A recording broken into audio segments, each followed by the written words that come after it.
राम मंदिर करोड़ों श्रद्धालुओं की आस्था का सबसे बड़ा केंद्र।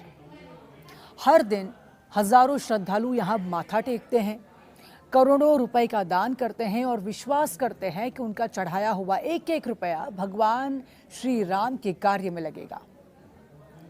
लेकिन अब सभी को पता है कि अब इसी राम मंदिर से जुड़ी हुई एक ऐसी खबर सामने आई जिसने पूरे देश को चौंका दिया। आरोप यह लगा था कि मंदिर में श्रद्धालुओं द्वारा चढ़ाए गए दान में से लाखों रुपए गायब कर दिए गए।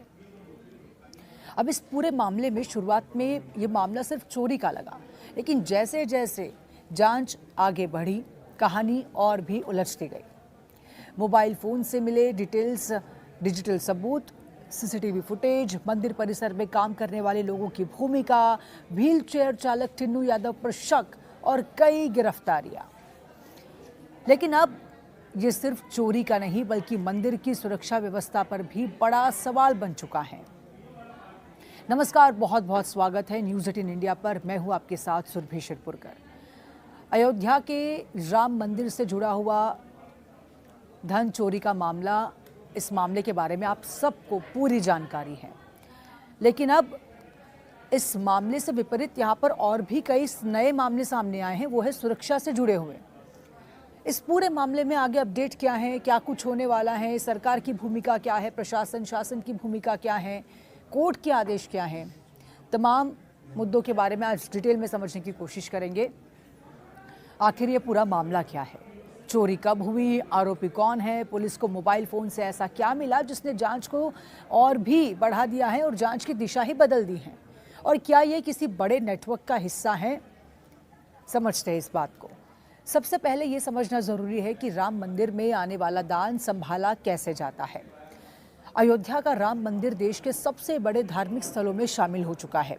प्रतिदिन हजारों श्रद्धालु यहाँ दर्शन करने आते हैं और बड़ी संख्या में नकद दान भी करते हैं। मंदिर परिसर में अलग अलग स्थानों पर दान पात्र रखे गए हैं। समय समय पर इन दान पात्रों को खोला जाता है।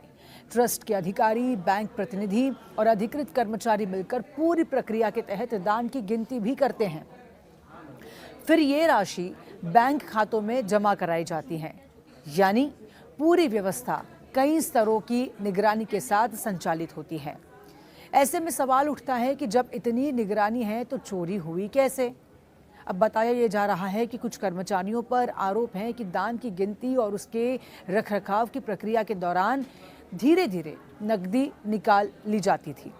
यानी किसी बड़े डकैती जैसे तरीके से नहीं, बल्कि बेहद सुनियोजित ढंग से, ताकि किसी को भी लंबे समय तक शक न हो। जांच एजेंसियों के मुताबिक आरोपियों ने ये मान लिया था कि इतनी बड़ी मात्रा में आने वाले दान में अगर रोज थोड़ी थोड़ी रकम निकाल ली जाए तो किसी का भी ध्यान नहीं जाएगा। लेकिन यही उनकी सबसे बड़ी भूल साबित हुई। मामले की जानकारी सामने आने के बाद श्री राम जन्मभूमि तीर्थ क्षेत्र ट्रस्ट ने इसे गंभीरता से लिया। पुलिस को सूचना दी गई और जांच शुरू हो गई। यहाँ तक आप सभी को पता है। अब शुरुआती जांच में कुछ कर्मचारियों की गतिविधियां संदिग्ध मिली। इसके बाद पुलिस ने तकनीकी और डिजिटल जांच का दायरा बढ़ाया। यहीं से इस केस पे नया मोड़ आता है। जांच के दौरान पुलिस ने आरोपियों के मोबाइल फोन जब्त किए। शुरुआत में ये एक सामान्य प्रक्रिया लग रही थी, लेकिन जब मोबाइल का डेटा खंगाला गया तो कई ऐसे सुराग मिले जिन्होंने पूरे केस की तस्वीर ही बदल दी है। कॉल रिकॉर्ड्स, आपसी बातचीत, लोकेशन हिस्ट्री और डिजिटल गतिविधियों ने ये संकेत दिया कि कुछ आरोपी लगातार एक दूसरे के संपर्क में थे। जांच एजेंसियों को संदेह हुआ कि ये कोई अचानक हुई चोरी नहीं, बल्कि पहले से बनाई गई योजना थी। यानी मामला अब सिर्फ किसी एक व्यक्ति की हरकत नहीं, बल्कि संभावित साजिश की दिशा में बढ़ने लगा। अब क्या होता है? इसी दौरान पुलिस की नज़र मंदिर परिसर से जुड़े हुए कुछ अन्य लोगों पर भी जाती है और इनमें व्हीलचेयर चालक टिन्नू यादव का नाम भी सामने आता। फिलहाल जांच एजेंसियां इस बात की पड़ताल कर रही हैं कि उसकी भूमिका क्या थी। सबसे बड़ा आरोपी वही करार दिया गया है। वो आरोपियों के संपर्क में क्यों था और क्या उसे चोरी की जानकारी पहले से थी या नहीं थी। अब ये स्पष्ट करना भी जरूरी है कि किसी भी व्यक्ति का नाम जांच में सामने आना और उसके खिलाफ अपराध सिद्ध होना दोनों अलग बातें हैं। अंतिम निर्णय अदालत में उपलब्ध सबूतों के आधार पर ही होगा। जैसे जैसे पुलिस आगे बढ़ी, उसने मंदिर परिसर के सीसीटीवी कैमरों की फुटेज खंगालना शुरू कर दिया। कई दिनों की रिकॉर्डिंग देखी गई, कर्मचारियों की ड्यूटी, उनके आने जाने का समय, दान कक्ष में उनकी गतिविधियां और नकदी के प्रबंधन की पूरी प्रक्रिया की जांच की गई। यहीं से कई ऐसी गतिविधियां भी सामने आई जो सामान्य नहीं थी। पुलिस ने इन्हीं तथ्यों को और भी डिजिटल साक्ष्यों के साथ जोड़ना शुरू कर दिया। अब जांच केवल बयानबाजी पर नहीं बल्कि तकनीकी साक्ष्यों पर आधारित होती चली गई। अब सवाल ये था कि अगर चोरी हुई तो क्या पैसा गया और पैसा कहां गया? पुलिस ने आरोपियों के बैंक खातों, खर्च के पैटर्न और आर्थिक गतिविधियों की भी जांच शुरू कर दी। साथ ही मोबाइल फोन से मिली जानकारी को वित्तीय रिकॉर्ड से मिलाया गया। ये जांच इसलिए महत्वपूर्ण है क्योंकि आधुनिक अपराधों में डिजिटल और वित्तीय साक्ष्य अक्सर सबसे मजबूत कड़ी साबित होते हैं। रिपोर्ट्स के अनुसार आरोपियों के मोबाइल से कई ऐसे संकेत मिले जिनसे पुलिस को शक हुआ कि चोरी के बाद आपसी संपर्क लगातार बना रहा।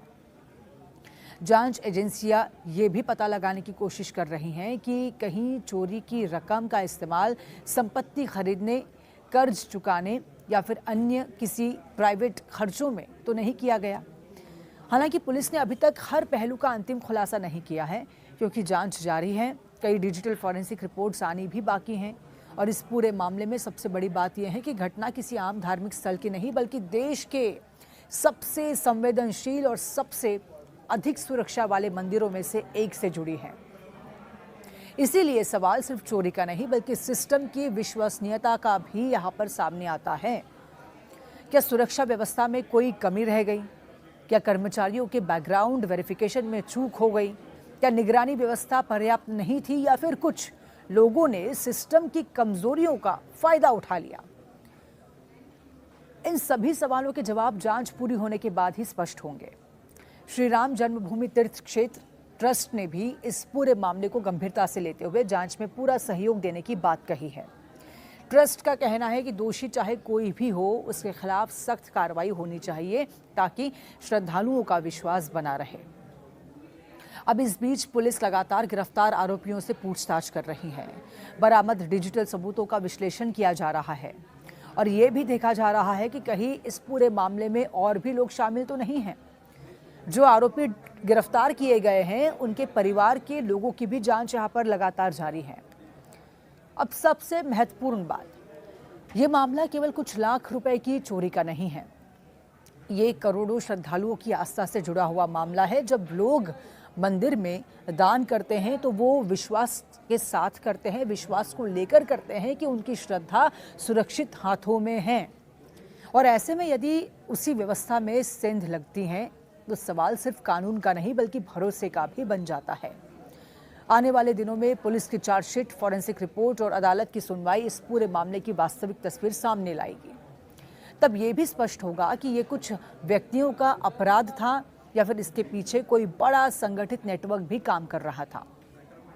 लेकिन फिलहाल इतना जरूर कहा जा सकता है कि इस केस ने ये साबित कर दिया है कि आज के दौर में अपराधी चाहे कितनी भी सावधानी बरत ले, mobile phone, digital data, CCTV और इलेक्ट्रॉनिक साक्ष्य अक्सर सच सामने ले आते हैं जिसे छिपाना सबसे मुश्किल होता है।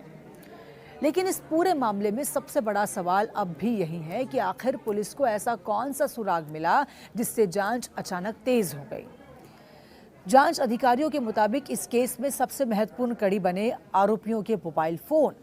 पहले पुलिस ने अब सभी संदिग्धों के कॉल डिटेल्स रिकॉर्ड यानी कि सीडीआर जुटाए, फिर उनके मोबाइल की लोकेशन हिस्ट्री, आपसी बातचीत, मैसेजेस, डिजिटल गतिविधियां और दूसरे इलेक्ट्रॉनिक डेटा भी मिलान करना शुरू कर दिया।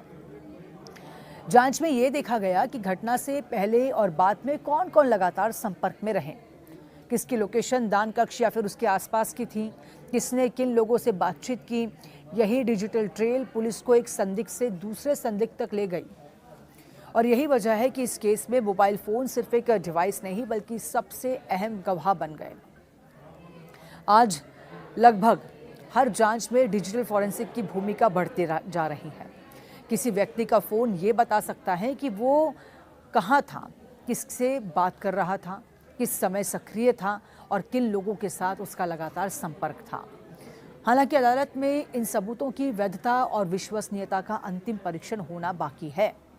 इसी दौरान जांच में व्हीलचेयर चालक टिन्नू यादव का नाम भी सामने आया। मीडिया रिपोर्ट्स के अनुसार पुलिस ये पता लगाने की कोशिश कर रही है कि क्या उसका आरोपियों से नियमित संपर्क था, क्या वो किसी गतिविधि की जानकारी रखता था या उसकी भूमिका केवल संयोगवश सामने आई। फिलहाल उससे पूछताछ और उससे जुड़े तथ्यों की जांच जारी है। ये ध्यान रखना जरूरी है कि किसी व्यक्ति का नाम जांच में आने का अर्थ ये नहीं है कि उसका अपराध सिद्ध हो गया। भारतीय न्याय व्यवस्था में दोष सिद्ध होने तक हर व्यक्ति निर्दोष माना जाता है। ये कानून है भारत का। अब एक और महत्वपूर्ण सवाल, क्या ये पहली बार हुआ? अब इसका जवाब है, अभी तक सार्वजनिक रूप से ऐसी कोई आपराधिक जानकारी सामने नहीं आई है कि राम मंदिर के दान में इस तरह की चोरी पहले भी हुई हो। लेकिन जिस तरह की तस्वीरें अभी सामने आ रही हैं फिलहाल, तो ये बिल्कुल जायज़ है कि इस तरह की चोरी कोई पहली बार नहीं है, कई समय से ये चलते आ रहा है। लेकिन इस घटना ने ये ज़रूर दिखा दिया है कि चाहे सुरक्षा व्यवस्था कितनी भी मजबूत क्यों न हो, यदि अंदरूनी स्तर पर कोई गड़बड़ हो जाए तो सबसे सुरक्षित माने जाने वाली व्यवस्था भी प्रभावित हो सकती है। उसी का ये सबसे बड़ा उदाहरण है और यही कारण है कि अब सुरक्षा प्रोटोकॉल की भी समीक्षा की जा रही है। एक्सपर्ट्स का ये मानना है कि किसी भी बड़े धार्मिक संस्थान में केवल सीसीटीवी कैमरा लगा देना पर्याप्त नहीं होता। नकदी की गिनती, पैकेजिंग, रिकॉर्डिंग, परिवहन और बैंक में जमा होने तक हर चरण पर बहुस्तरीय निगरानी, नियमित ऑडिट और कर्मचारियों की जवाबदेही आवश्यक होती है। यदि किसी एक स्तर पर भी नियंत्रण कमजोर पड़ता है तो उसका फायदा उठाया जा सकता है। अब देखिए, बात करेंगे कानूनी पहलू की। यदि जांच में आरोप सही साबित होते हैं तो संबंधित आरोपियों पर भारतीय न्याय संहिता बीएनएस की चोरी, आपराधिक विश्वासघात, आपराधिक साजिश और साक्ष्य से छेड़छाड़ जैसी धाराएं लागू हो सकती हैं। अंतिम धाराएं इस बात पर निर्भर करेंगी कि पुलिस की जांच और चार्जशीट में क्या निष्कर्ष निकलते हैं। अदालत में अभियोजन को प्रत्येक आरोप को ठोस साक्ष्यों के आधार पर साबित करना होगा। इस मामले का दूसरा पक्ष भी उतना ही महत्वपूर्ण है। श्री राम जन्मभूमि तीर्थ क्षेत्र ट्रस्ट ने शुरुआत से ही जांच में सहयोग की बात कही। ट्रस्ट का कहना है कि यदि किसी कर्मचारी ने श्रद्धालुओं के विश्वास के साथ खिलवाड़ किया है तो उसे किसी भी कीमत पर बख्शा नहीं जाना चाहिए। और यही कारण है कि मामले की जानकारी सामने आने के बाद इसे दबाने के बजाय पुलिस तक पहुंचाया गया और जांच शुरू हुई। लेकिन इस पूरे घटनाक्रम से एक बड़ा संदेश भी निकलकर सामने आता है। भारत में करोड़ों लोग मंदिरों, गुरुद्वारों, मस्जिदों और अन्य धार्मिक स्थलों पर पूरी श्रद्धा से दान करते हैं। ये दान केवल धन नहीं होता, बल्कि लोगों की आस्था, विश्वास और भावनाओं का प्रतीक होता है। इसलिए जब ऐसे किसी संस्थान से चोरी जैसी घटना सामने आती है तो नुकसान सिर्फ आर्थिक नहीं होता, बल्कि लोगों के विश्वास को भी चोट पहुंचती है। हालांकि ये भी उतना ही जरूरी है कि किसी एक घटना के आधार पर पूरे संस्थान या फिर पूरी व्यवस्था पर सवाल खड़े न किए जाए। जांच का उद्देश्य दोषियों की पहचान करना है, न कि किसी धार्मिक संस्था की छवि को नुकसान पहुंचाना। यदि कुछ व्यक्तियों ने अपने पद का दुरुपयोग किया है तो जिम्मेदारी उन्हीं की तय होगी।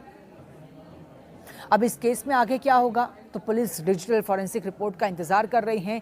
आरोपियों से पूछताछ जारी है। जब्त किए गए मोबाइल फोन, बैंकिंग रिकॉर्ड्स और अन्य इलेक्ट्रॉनिक साक्ष्यों का विश्लेषण किया जा रहा है। यदि जांच में नए नाम सामने आते हैं तो कार्रवाई का दायरा भी बढ़ सकता है और इसके बाद पुलिस अदालत में चार्जशीट दाखिल करेगी, जहां उपलब्ध साक्ष्यों के आधार पर मुकदमा चलेगा और न्यायालय तय करेगा कि कौन दोषी है, कौन नहीं। राम मंदिर दान चोरी का ये मामला सिर्फ एक आपराधिक केस नहीं है, ये उस भरोसे की परीक्षा भी है जो करोड़ों श्रद्धालु मंदिर और उसकी व्यवस्था पर करते हैं। एक तरफ पुलिस दावा कर रही है कि डिजिटल सबूत लगातार मजबूत हो रहे हैं, तो दूसरी तरफ अंतिम फैसला अभी न्यायालय को करना है। और इसीलिए इस पूरे मामले में सबसे जरूरी है तथ्यों का इंतजार, निष्पक्ष जांच और कानून के मुताबिक कार्रवाई, क्योंकि आस्था का सम्मान तभी सुरक्षित रह सकता है जब उसके साथ जुड़ी हुई व्यवस्था भी पूरी तरह से पारदर्शी, जवाबदेह और कानून के प्रति प्रतिबद्ध हो। फिलहाल इस केस में जांच जारी है। आगे क्या होगा ये आने वाला समय तय करेगा। नमस्कार।